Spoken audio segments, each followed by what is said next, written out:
इस निःशुल्क बैंक का उद्घाटन किया। निश्चित ही शिक्षा की अलग जगेगी। आपके सानिध्य में भारत पूरे देश में हम ईश्वर से प्रार्थना करेंगे, बागेश्वर धाम और आपके संकट मोचन हनुमान जी से, कि इन निःशुल्क बैंक पूरे देश में हमारा नाम करे और गरीब बच्चों तक अंतिम छोर तक शिक्षा की अलग जगह। सबसे पहले आपका इसके लिए बहुत बहुत धन्यवाद। महाराज जी, मेरा आपसे संबंधित क्वेश्चन है। लगातार मीडिया के माध्यम से लोगों में एक जनचर्चा चलती है कि जो पंडाल में हम दरबार लगाते हैं, इन दरबार के संबंध में बहुत सारे लोग कहते हैं कि दरबार पाखंड की ओर बढ़ा रहा है। तो क्या कारण है? क्या पाखंड बढ़ाती है या ये हमारा आस्था और विश्वास की आदमी तो तुम्हारे लिए भी कहते हैं कि तुम न्यूज बनाते हो, लोगों को परेशान करते हो, तो अब आदमी की सुनोगे तो बर्बाद हो जाओगे। ये तो जनता है, इसका काम है कहना, कहने दो ना। है, तुम अपनी जलन बरकरार रखो, हम अपना जलवा बरकरार रखेंगे। समस्या क्या? यही महाराज जी मेरा आपसे क्वेश्चन था। निश्चित ही आपने बहुत मेरी बात को अच्छी तरह से, तुम किसी की अगर सत्य घटना निकाल दो तो आदमी कहता है मीडिया वाला पाखंडी है। तो अब तुम्हें, हमें तो गाली मिलनी है, हमारे प्रारब्ध में है, तो मिलने दो ना। गाली मिलने के बाद भगवान की कृपा भी तो मिल रही है, ये भी तो जरूरी है। तुम अपना धर्म निभाओ, हम अपना धर्म निभाएं, ना तुम कमी रखो ना हम कमी रखें। लोगों का काम है गलत कहना। जब भगवान राम को गलत ठहरा दिया तो हम तुम कौन है? बहुत महाराज जी, निश्चित ही हमारा इस समय आप जैसे युवाओं संतों के कारण पूरे विश्व में सनातन का एक जलवा बिखेरा जा रहा है। हम पूरे विश्व में आप जैसे युवा संतों के कारण पूरे विश्व में सनातन की पहचान नए सिरे से आप सभी कायम कर रहे हैं। आप लगातार दूसरे देशों की यात्रा करते हैं। उन देशों में किस रूप से हमारे देश को देखा जाता है?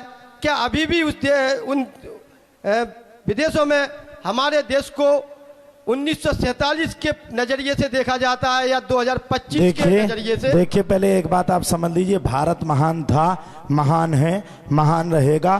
पूरे देश विदेश में कहीं भी चले जाइए, भारत का परचम लहराया हुआ है। यहाँ जैसा नहीं कि आपस में लड़ रहे भिड़ रहे, फालतू की राजनीति मचाए, ये नहीं है।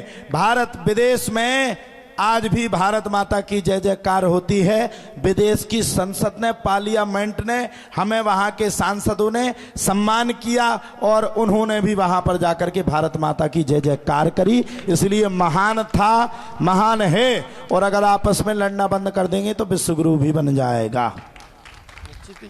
एक अंतिम सवाल महाराज जी आपसे, क्या हमारा देश हिंदू राष्ट्र बन पाएगा या सिर्फ ये बातें ही रह जाएंगी बस? नहीं, हिंदू राष्ट्र तो बनेगा, लेकिन पहले लड़ तो लो, पहले लड़ तो लो। ऐसे हिंदू राष्ट्र ऐसे ही तो बनना है। आराम से लड़ो। कोई कहो हम यादव हैं, कोई कहो हम ब्राह्मण हैं, कोई कहो हम क्षत्रिय हैं, कोई कहो हम वैश्य हैं, कोई कहो हम शूद्र हैं। पहले लड़ तो लो आपस में। जब तक एक नहीं होगे तब तक सेफ नहीं रहोगे। अभी लड़ते रहो, कितने दिन तक लड़ोगे? 10-20 साल के बाद पता चलेगा कि हमसे जो पूर्वज लोग हैं वो हमें समझाते थे, वो हमें समझाते थे कि ये कार्य मत करो, ये काम मत करो, वो हमें समझाते थे, लेकिन हम उनकी बात नहीं मानते थे। अब बांग्लादेश जैसी अगर स्थिति करनी है तो मत बनाओ हिंदू राष्ट्र। बांग्लादेश में जैसे भगाए गए थे, मत बनाओ हिंदू राष्ट्र। बंगाल में जैसे हम कल देख रहे थे, छुरी और चाकू मुसलमान निकाल करके चल रहे हैं, मत बनाओ हिंदू राष्ट्र। क्या दिक्कत है? हम लोगों को क्या समस्या? 25 साल के हो गए, 25 साल और करने, बस 50 के बाद बूढ़ो हो जाता आदमी, मर जाता, चलो जाता। हम तो कर रहे हैं, आप लोगों के लिए कर रहे हैं। अब तुम लोग आपस में लड़ रहे हो, आपस में फालतू की बैर मनुष्यता मचाए हुए हो, तो अब लड़ो। अब तुम्हारा काम है लड़ना, तो अब कोई क्या कर सकता है? अगर एक रहोगे तो सेफ रहोगे। अगर एक रहोगे तो मैं जरूर कहता हूं कि हिंदू राष्ट्र भारत में एक दिन जरूर बनेगा। महाराज जी, आपसे एक सवाल। जैसे लॉर्ड मैकाले की इंग्लिश पद्धति, अंग्रेजी शिक्षा, उसके खिलाफ हम लोग, आप लोग महाराज, आप लोग जैसे बड़ी बड़ी जगह जाते हो तो इसका प्रचार प्रसार किया करो। जैसे हाई स्कूल के बाद संस्कृत कोई नहीं पढ़ाता, 11th में संस्कृत खत्म। जब बच्चा पढ़ेगा नहीं तो बढ़ेगा कैसे? जब उसको नॉलेज नहीं होगी। अपन सनातन से धर्म तो, सनातन से को तो खत्म करने के 10 के बाद खत्म ही है। आप एक बात बताओ, रामायण कितने बच्चे पढ़ लेते हैं आज?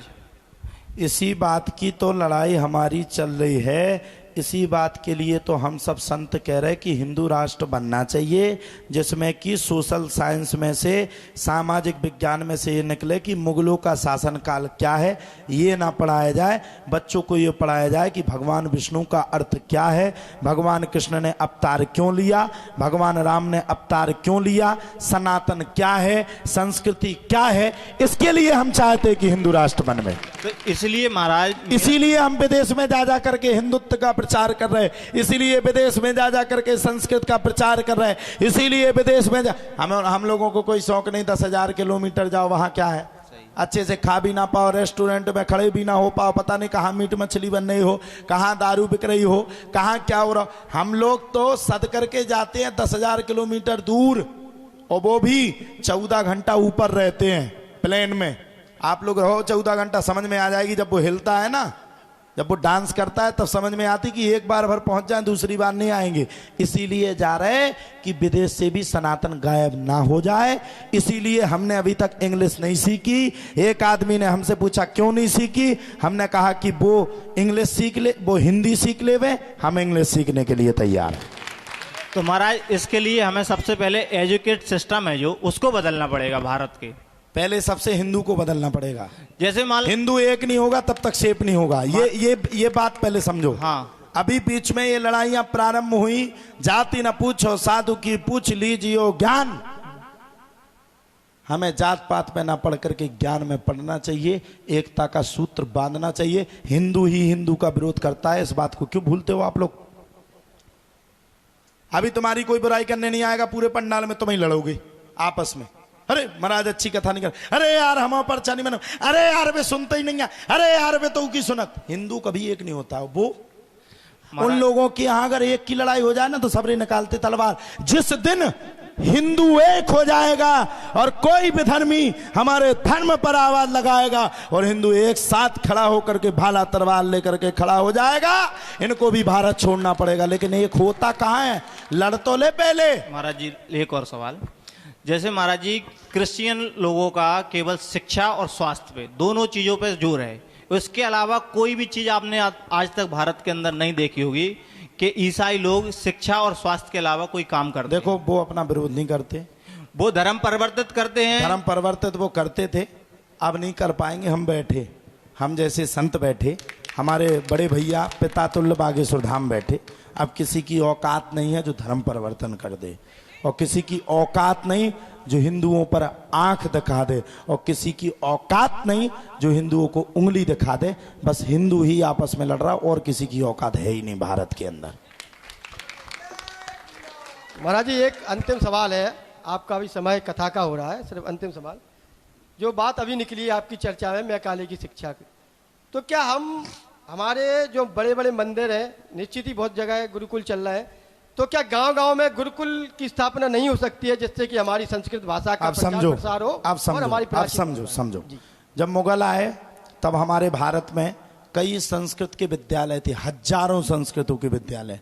हमारे मंदिरों पर मुगलों ने कब्जा किया, हमारे मंदिरों को मिटा करके मस्जिदें बनाई, हमारे गुरुकुल को मिटा करके वहां पर अपनी शिक्षा, उर्दू शिक्षा का प्रारंभिक कार्य किया। अब वहां से जब उन लोगों ने कार्य किया तब जाकर के अखाड़े बने, शंकराचार्यों ने अखाड़े बनाए, शस्त्र और शास्त्र की विद्या का निरूपण किया, लेकिन वो नहीं चल पाया।